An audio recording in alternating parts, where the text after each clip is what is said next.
Hi neighbors, I'm Olivia Abrams. We all know how important it is to lend our neighbors a helping hand.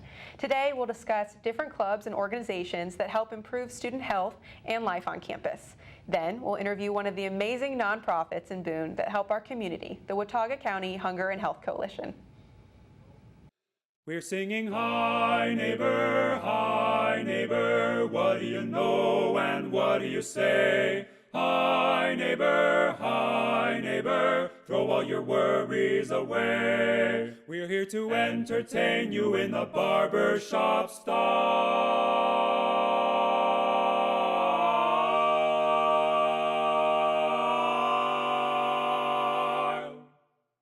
So throw your cares and troubles aside for a while.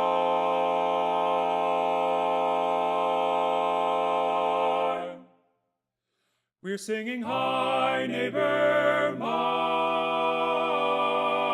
neighbor. Now's the time to say hi. Now's the time to say hi.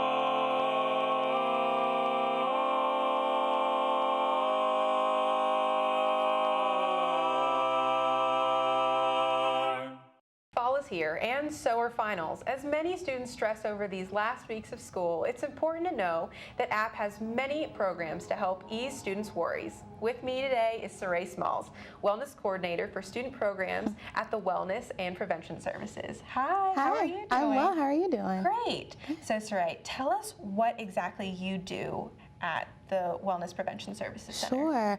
So in Wellness and Prevention Services, I handle a lot of the outreach for our department. So just to kind of give an understanding of what our department does, we do risk modification as far as health behaviors are concerned, as well as health promotion.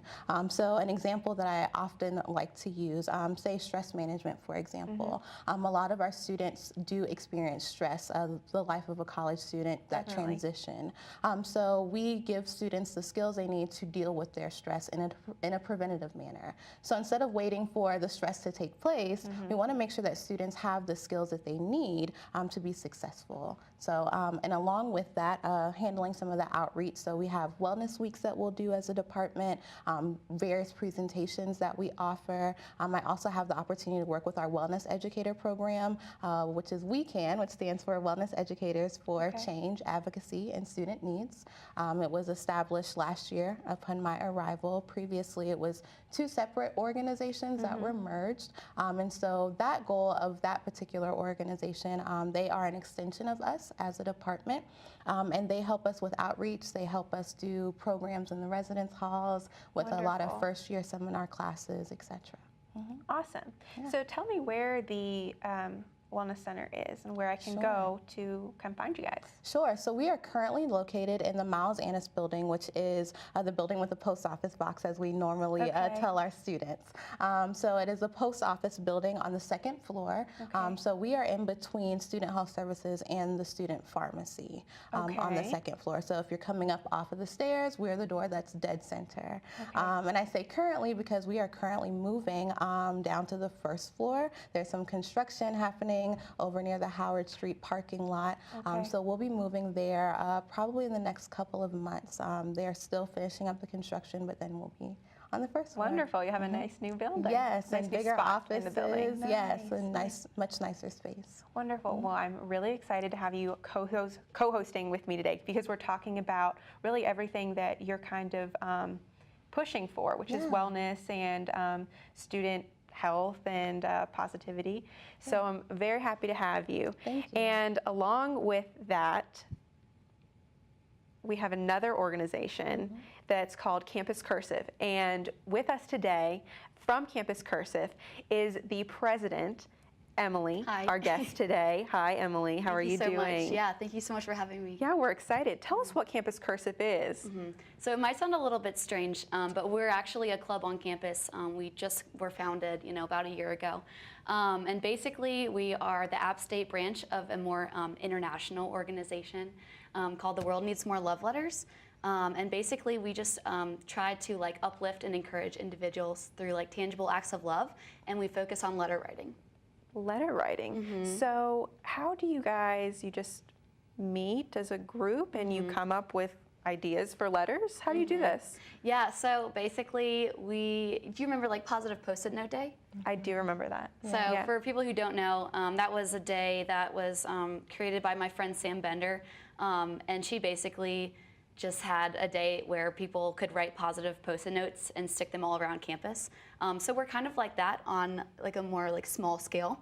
But yeah, we just kind of get together as a club, and if like there's a stressful kind of time of the year, like for example exam week, we're planning to do a lot of things with that. And so we'll just get together, write some letters, and then just they can spread them wherever they'd like, literally like random places like the library or, you know, like Cascades, like random places where people are every single day. So. Awesome. So will you tell us how Campus Cursive got started? Absolutely. So I'll just kind of take it back to sophomore year for me. I remember I was going through like a pretty difficult time, and this blog that I came across was written by Hannah Brencher. She's actually the founder of this worldwide organization, More Love Letters. So I ended up stumbling across her blog, didn't know her at all, complete stranger, but her words touched me.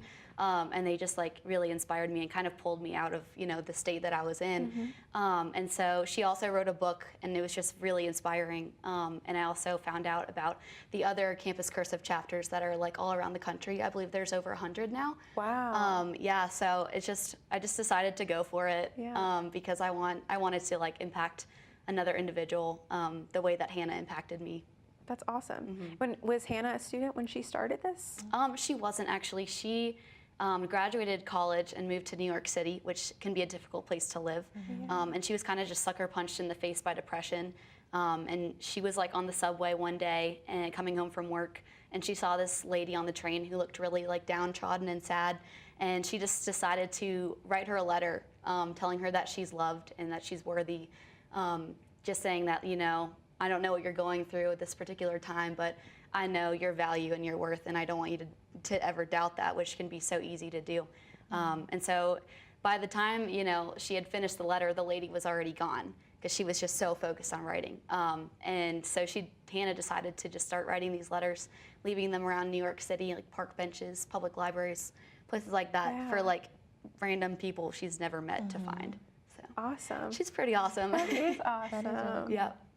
Well, you said that you guys meet every week. Do your organization? It's actually bi-weekly. Bi-weekly. So can anybody come meet you guys? Oh yeah, absolutely. Like we would love to have anybody. But yeah, it's every other Monday. I believe our next meeting's on November 14th.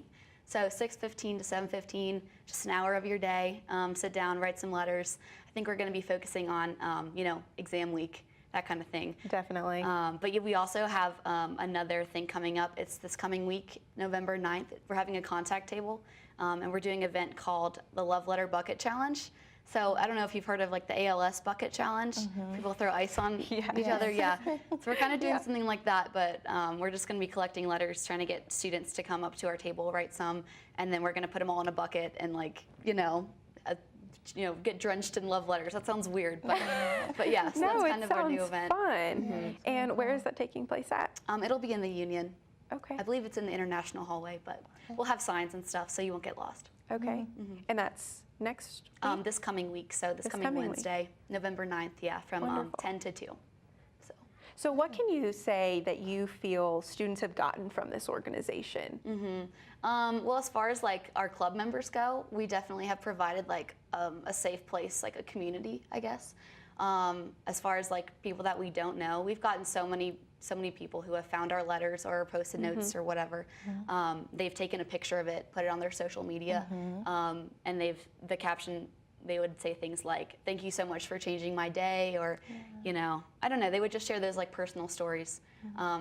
And the interesting thing for me is like, with our club, you don't really know how it's going to affect people. You don't know who it's going to affect, be it one person or be it 100. And so it is really cool when you do find that it is affecting people like that. So yeah, it's really awesome to be a part of. And how long has it been on App's campus, Campus Cursives? Yeah, so actually this is coming up like our 1-year anniversary, which is kind of crazy. Wow. Congratulations. Thank you, yeah. My vice president, Andrea Santoyo, she moved to App, or she came here as a freshman, and she wanted to start the organization because she was so inspired by Hannah as well. and I don't know, it's kind of hard to start a club sometimes. It can be a lot of like hoops to jump through. So she kind of put it on the back burner when she was a freshman, and then like this was my junior year, so like last year I found out about Hannah and everything she was doing in the organization, and I applied to be a campus cursive leader, and then kind of got hooked up with Andrea. Didn't know her at all. We were complete strangers, and now we're like very good friends and working, you know, for the greater good of like the organization. Yeah, that's awesome. Yeah, it is awesome. She's one of my best friends now, so. That's great that you guys have been able to connect through something so, I guess, Kismet. You both. Yeah, I know. It's crazy how it's all worked out. That's really nice. Well, what could you say that you've personally, I know you said you're personally connected to this organization, but what have you gotten from it and working as a president? Yeah, it's so gratifying, honestly. I mean, I'm very busy with other organizations, and it can be hard to kind of manage everything, but like, I'm so glad that I've always stuck with Campus Cursive, just because, I don't know, getting to like play a part and being a leader and, you know, connecting all these different strangers together in love. It's just so cool to be able to like sit back and watch it. It's very humbling too, I think, for me. I don't know. It's great. I never thought that this kind of a thing would ever happen, but I'm so glad that it did. Nice. What's a letter that you've written recently? What did it consist of? Some of the messages that you left behind? Yeah, that's a good question. Well, recently we just did actually like a chalking to advertise for our contact table. I don't know. I always love like the phrase like "you are so worth loving" because like in college, it's so easy to doubt your self-worth. Sorry, self-worth. But I don't know. I just love it. It's so simple. It's so easy. And you know, we get so bogged down by every little thing, and it's so hard to like prioritize your mental health and have that like kind of self-confidence and feel that you are worthy. So those are just kind of my messages, and also just that like we always say like I'm rooting for you, stranger. Like hang in there. Which I think is really powerful too. That's awesome. Yeah. Well, Emily, I'm really happy that you got to share everything that Campus Cursive does for App State and the students. So I'm really glad we got to talk to you. Yeah. Thanks for being here. Thank you so much.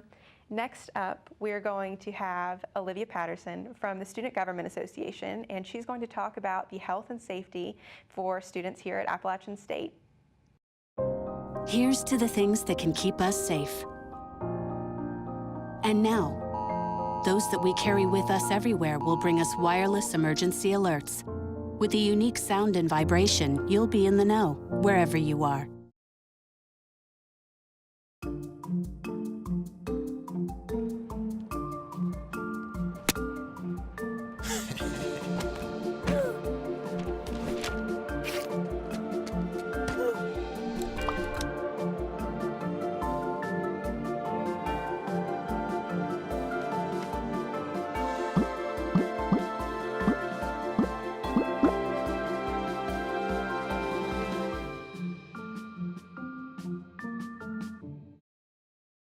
And now with us, Student Government Association's Director of Health and Safety, Olivia Patterson. Welcome, Olivia. Thank you. It's great to be here. Great. Thanks for coming. How are you? I'm doing great today. Good. I love your top. Thank you so much. We all have such fashionable people on the set. I'm never fashionable. But Olivia, tell us about your role at SGA and what you do there. Absolutely. So I'm Director of Health and Safety. So the two main things that SGA contributes to campus is legislation and event planning. So I have a committee of senators who write legislation to create positive changes on campus related to health and safety. And we also plan events related to health and safety. Wow, that sounds like a big job, Yeah, especially with all those titles. It's a fun one. Yeah. So what are those kind of events that you're talking about that you guys plan? Yeah, actually, so right now we are in the planning process for this semester's Safety Walk, which is an event that we put on annually to try to identify and target areas of campus that aren't quite as safe as maybe they should be.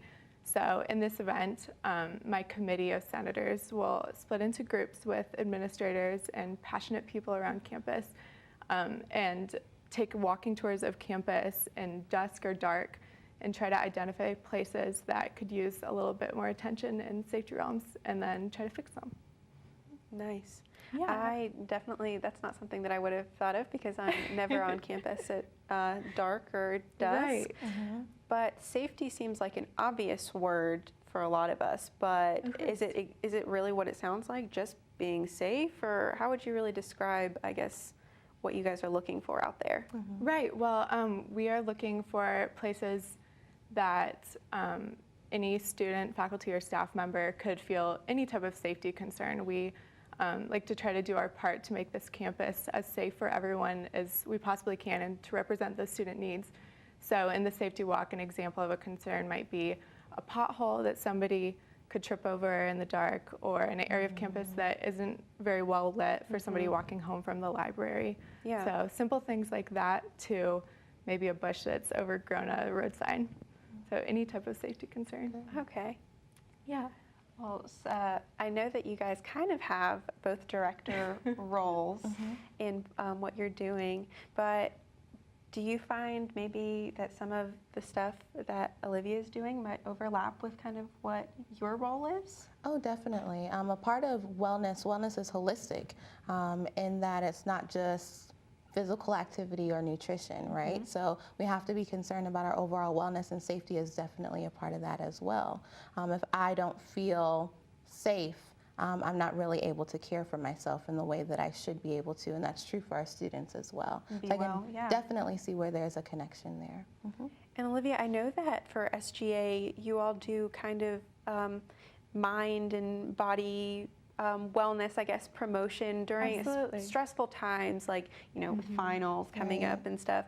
Can you tell us a little bit more about those kind of things you do during those Right. times? Absolutely. So in my position, I try to further the advice of the counseling center and directors in the professional realm of this. So we just try to emphasize self-care in times of stress, and making sure to keep time for yourself to do things that you enjoy, although academics are of utmost importance to us here as students and in college. It's also just so important to make sure that you're making time for yourself to do things you enjoy in times of stress, like whatever hobby might be a little moment of peace in a stressful day. And also physical health is very important because your body has to hold your mind up. So making sure to eat enough, to get enough sleep, to not overdo it with the caffeine, as we students are sometimes want to do. So emphasizing all of those and trying to implicate them into our role as campus leaders is really important to this administration and student government. That's So awesome. what do you do for self-care, Olivia? For Right, your well, personal self-care? Yeah, that's a good question. I try to exercise every day, even if it's just a walk through the neighborhood. I think so many students here at Appalachian's favorite thing about the school might be the outdoors. Yeah. And I think it's important to take advantage of this beautiful place we live in. I like to go outside and take a walk if I've been stuck in the library all day. Definitely. And take time to cook a meal rather than getting fast food, I think can do wonders on physical and mental health. Good. So yeah. Those are both things that I think that everyone, every student struggles with, is eating right Absolutely. and getting the motivation to get out and do an activity. I mean, we're all so drained all the time. Even if you're not a student, I feel like everyone in their everyday life is just so drained. So I feel like that's really important, and I'm glad that that's something that you can focus on and promote for yourself. So tell us maybe what your favorite aspect of being a leader and, you know, such a big role for SGA is. Well, thanks. I think that my favorite part of being in SGA is just the network of people who are truly dedicated to our campus. I'm new to student government and I'm a junior, but stepping in, I have just been amazed this entire year about how dedicated these fellow students, senators, cabinet members, and our president and vice president are to making this campus a better place and to never giving up on a vision. And I find that truly empowering to work with. That's really special.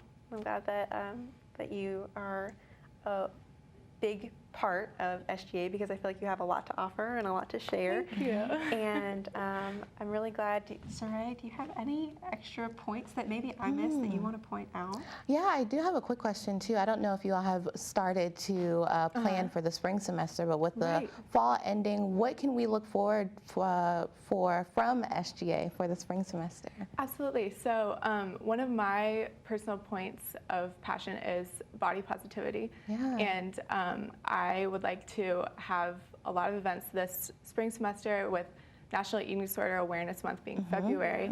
I would like to promote a lot of body positivity here on campus because that is such a struggle for so many college students, especially young women. And my committee is also very passionate about that. Awesome. We actually in wellness will have Celebrate Every Body Week during that week, so we'll definitely need to link up and collaborate on some things. Wonderful. Well, thank you for being here with us, Olivia, and telling us all there is to know about health and safety with SGA. Next, we have the Hunger and Health Coalition to inform us about neighbors in need in Watauga County. Hi, Kyle. How are you doing? I'm doing well. How are you? We're doing great. We're excited to have you here to tell us all about the Hunger and Health Coalition. Yeah, thank you for having me. You're welcome. What do you do at the Hunger and Health Coalition? So my title is a resource coordinator, so I'm in charge of all of the written and digital content, so website management, social media, things like that. Community outreach is a big piece as well. And then the Hunger and Health Coalition is a nonprofit here in Boone, and we focus on food insecurity and trying to alleviate that issue, as well as providing prescription medications to our clients. Wonderful. Yeah. Well, Watauga County, I believe, you can correct me if I'm wrong, is number one for poverty in North Carolina, the county? So I'm not sure if it's number one in the county. I know that around 27% of Watauga County residents are in poverty right now, and 18% qualify for food assistance services. So that's around 9,000 residents. Wow. And so that could be students as well, too. It's not necessarily just residents of the county, it's students as well, too. Yeah, that was definitely something that was really surprising, was seeing it wasn't, hunger knows no age bracket. It's definitely something that has a really large scope. Unfortunately. Unfortunately, I guess you could exactly. say. Well, at the Hunger and Health Coalition, what, I guess, is your big motivator to keep going back and to keep working for them? I think seeing our clients, going out to eat and having these social interactions over food is something that we don't really think about. And when we go grocery shopping, we don't necessarily, try to think about, I guess, where our food is coming from if we're going to have a meal that day. So being able to help people with the bare necessities and the basic needs of life is really important, and I think that is what definitely drives me back. So how do you operate at the Hunger and Health Coalition? Say I want to walk in and help. Yeah. How do I do that? So if you want to be a volunteer, you can reach out to our volunteer coordinator, and so we'll set up different stations for you to do during that day. In order to be a client, you have to be at or below 200% of the poverty level. And then you have to have a photo ID and a Watauga County address to qualify for our services. Okay, and you have some events coming up. We do. Right? We have an event on campus November 10th from 5 to 6:30. It's called Food for Thought. It's going to be an interactive walkthrough. So we're going to have different stations set up that focus on 4 aspects. So it's going to be hunger, health, donations, and volunteering. And we're going to have some a cappella groups come out and perform, and it's going to be free food. And I think it's going to be a really great way for community members and students to see how hunger affects Watauga County. And you don't have to be a student to attend this? No, you do not. You don't? No. Oh, great. Okay. And what do you hope that the people that are attending gain from this workshop? I guess just awareness about how hunger affects everyone's day-to-day life. I know that when I was a college student, you get kind of happy with your meal plan, with that Monopoly money. That's definitely something that I think students take advantage of, which kind of limits their perception on how hunger affects them in their home county. We know that hunger is a problem across the country, across the globe, sure, but how is it affecting you know, my neighbor, the person that lives down the street to me, the person that's serving my food at a restaurant. Definitely. So I think it would be a great way for students and community members to see how it's affecting, you know, the county that they live in. Well, in regards to wellness, Saray, how do you, I guess, react to these kind of workshops and that kind of stuff? Because you guys do a lot of the same, I guess, workshops as well. Is that right? So our workshops are more on the nutrition perspective. So teaching students more so how to eat a nutritious meal, where they can access that, fruits and vegetable intake, etc. I think what I hear in listening to Kyle more so is that we do have students that are living on campus that are not getting the food and the nourishment that they need, similar to our Watauga County residents.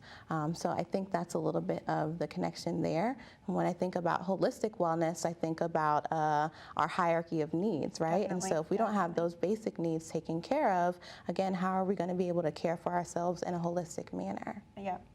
And going back to Saray with the nutrition and that kind of stuff, you are all providing at the Hunger and Health Coalition wonderful, you have food boxes, is that right? And they're all kind of nutritious and balanced. You know, we try our hardest. It's really difficult. Our clients, we see around 1,000 to 1,200 clients a month, and they have various, you know, medical needs.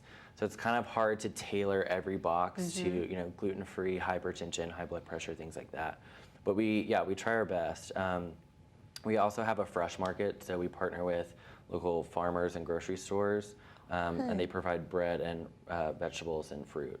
Wow. So along with the food box, we're trying to implement these healthier options. We also have a garden, a community garden that we just started in our across from our parking lot. So that is so nice. yeah, we're trying to kind of keep this farm to table model as close to home as possible in our office. Definitely. Well, speaking of your office, can you tell us where you're located? Yes.